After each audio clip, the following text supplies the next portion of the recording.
Lauren. Hey, Nebby, how are you? I'm great, everyone. I am here with Miss Lauren Vonderpool. Y'all don't know how excited I am to be seated next to the Queen of Green. And this is her book, which she is going to autograph for me before we leave. If she can find a space to autograph it, look at it. Pages all bent back, written all in it. Get the book, Amazon.com. Thank you. You're welcome. So anyway, we're here with Lauren. We're here with Lauren Vonderpool today, and I gotta ask you, what made you become a vegetarian? That is the question. It's a long answer. I mean, it's hard to really break it down. Were you scared into it like I was? For No. instance, my mom died of cancer. Her mother, her three sisters, all died of cancer. And because I know that our meat system is tainted with sodium nitrates, which are carcinogens, that was a no-go for me. And I mean, overnight, from Friday, the next day, Saturday, I was at Whole Foods buying fruits and vegetables. That was it. Done, yeah. I was done. Yeah. But maybe it was a little longer for you. Was it No, it was an overnight thing for me as well. And I guess, I wouldn't say I was scared into it. I was just brought up to speed. You know, it was like a light bulb went off in my head. Like, I became more aware, like super fast, and it was. It's so funny because like when people ask me this question, I'm like, well, how do I put this? You know, I was stabbed in my head and I almost died. Oh my God, you were stabbed? From here to here in my head at the age of 16 years old, and that was like the moment where I became aware, like, and I didn't try to, it wasn't like, oh my God, I got stabbed, I'm gonna change my life around, I'm gonna become born again, and I'm gonna do all this. It was nothing like that. It just organically happened, and really what it was is after I got stabbed, like that week, I just stopped. I didn't talk to any of my friends. I used to be hanging out on the block. I mean, I was a 9th and Kennedy girl. If anybody is familiar with DC. 13th and Ingraham. Okay. Okay. I know. I understand. Okay. So, but I remember riding on the bus, the 70 bus on 70 bus on Georgia Avenue. And going past Howard. And I guess I had never ventured out of my neighborhood. When I was riding down Howard, I saw like all these Afrocentric kind of, you know, and I was like, oh, this is cute. This is cool. Let me hop off this bus. Right. So I hopped off the bus and I saw Everlasting Life, which is a health food store on Georgia Avenue. And I walked in and I was like, it was like a whole new world. Like, oh my gosh. And so I went in and I got a salad and I was like, oh, this is cool. I walked down the street a little further to a place called the House of Come In. And the first book that hit me was a book by Queen Afua called Heal Thyself. And I looked through it and I bought the book. I read the entire book that day. And literally the very next day I became a raw foodist, because in the book it shows you the different levels of being a vegetarian or vegan or whatever. Right. The highest level was breatharian. I was like, you know what, I'm not going to go that far. A breatharian? Breatharian. Breatharian? So okay. basically you're nourished by the air. I was like, we are living in the city, honey. No, this air might kill me if I don't right. protect myself, honey. So I had to steer clear of that road until I get to the hills Okay, somewhere. exactly. But down there with Dr. Savvy, you know? Okay, exactly.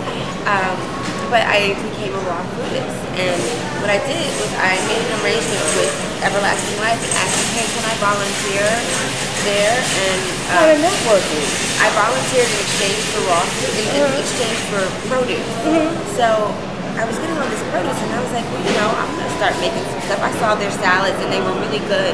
He's like, hey, I can do this. So I started making them, making all kinds of stuff. I found a dehydrator at the Value Village. Oh my gosh. I know. I found a dehydrator. You know how expensive they are? Do you know how rare it is to find one? Especially at a Value Village? So I found a dehydrator. I got a little cheap blender from Kmart. I'm 16. Okay. And I'm making all this stuff, and I was like, you know what? I'm going to start a business. So at 16, all of it kind of happened all at once, like very, very fast. And what was your family thinking when you went through this?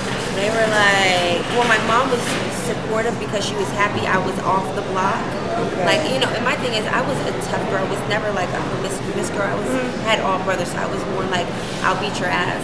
Right. Like, okay, sorry, go sit down. before we dress. Exactly.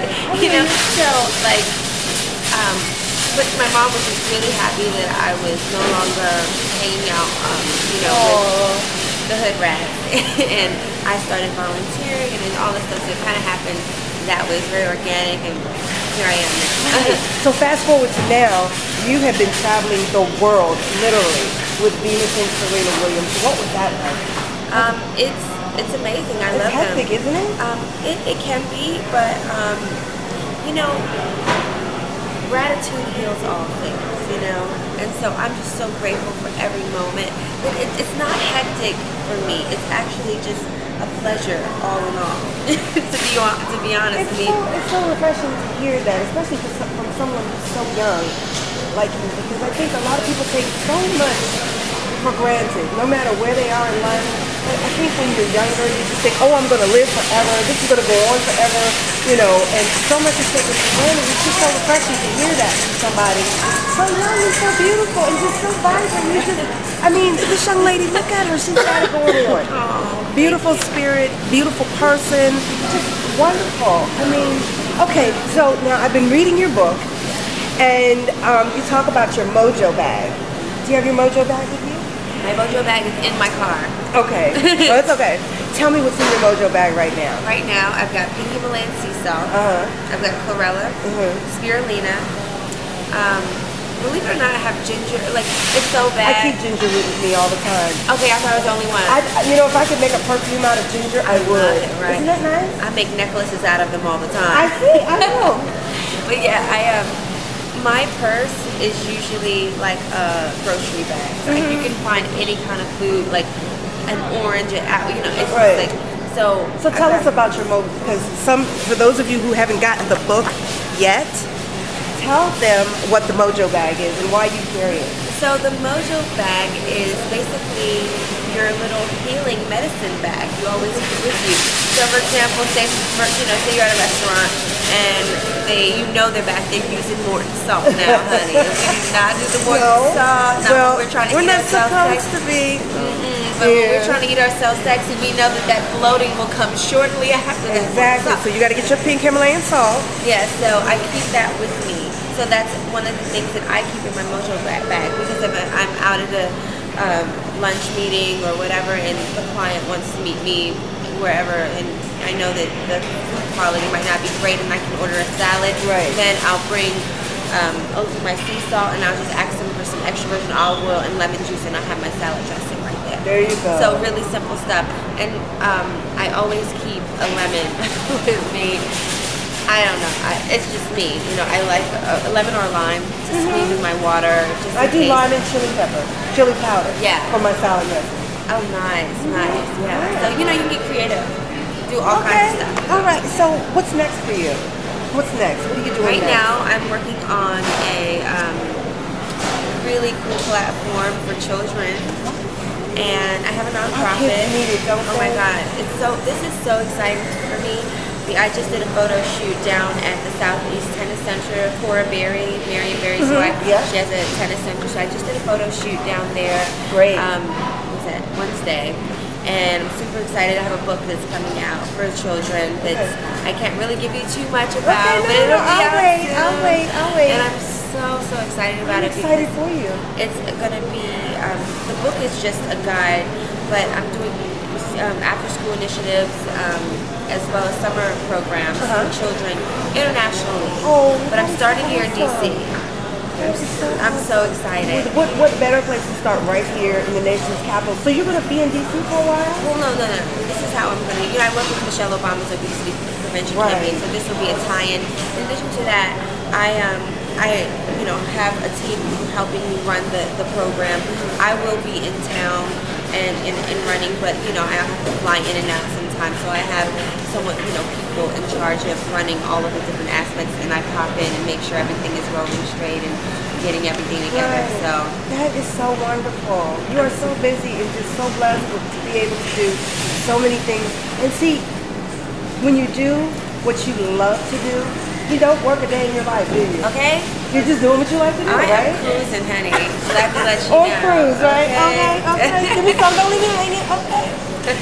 Anyway, so let me ask you this, Lauren, because I'm really curious about this, and I have not been able to find what I'm looking for. My biggest quest right now is finding bitters. Where do you get your bitters Hello, from? Blue Nile Herb Store on Georgia Avenue. Is that the one with the pier, the Sphinx? No, it's like on Georgia and Harvard. Blue Okay. Nile, Blue Google Nile. them. They got all the bitters you want. Okay. All the bitters you want. And the bitters are for different things like Oh my God, settling your blood. stomach, Oh my God. cleansing your blood. Cleansing parasites out of the body. They're helping with, like, if you have problems with your liver, if you're drinking a little too much, bitters. You know, it helps to cleanse the lymphatic system. Like I said, parasites hate bitters. Okay. So, you know, it's just amazing. They say that what's bitter to your mouth is sweet for your soul, and it's so true because it just keeps your cells so electrified and energized, and it heals you. Okay. If you have, like, crap, if you know you done ate some stuff, I know, girl. I grab you some bitters, honey. Well, I'm on my quest because I Googled bitters, and I found this one place, and it just looked like little bottles of soda, and I'm like, that's not what I want. No, you want the herb. Yeah. You need to go to, it's right down on Georgia Avenue. Blue Nile, I Tell got them you. I sent I'm on my you. way. Yeah, seriously. Yeah. They have them, and guess what? They're so cost effective. Like, some of them are like 80 cents an ounce. I'm on my way. 90 cents. I'm out the door. I'm in my car. Honey, chlorella, $2 an ounce, which you can't find that And in this is the real good stuff. real deal.